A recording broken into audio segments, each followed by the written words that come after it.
मिरजेत 2 दिवस पाणीपुरवठा बंद, जलवाहिनीच्या दुरुस्तीच्या कामाला होणार सुरुवात. मिरज सिव्हिल हॉस्पिटल परिसरातील मुख्य जलवाहिनीच्या दुरुस्तीचे काम 2 दिवस पाणीपुरवठा बंद. महानगरपालिका प्रशासनाचे नागरिकांना पाणी काटकसरीने वापरण्याचे आवाहन.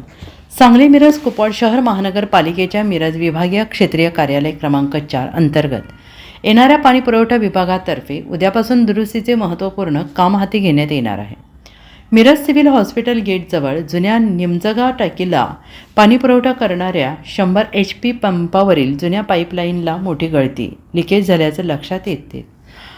या गळती दुरुस्तीसाठी बुधवार दिनांक 18 फेब्रुवारी 2026 रोजी आणि गुरुवार दिनांक 19 फेब्रुवारी 2026 असे 2 दिवस या भागाचा पाणीपुरवठा बंद ठेवावा लागणार आहे.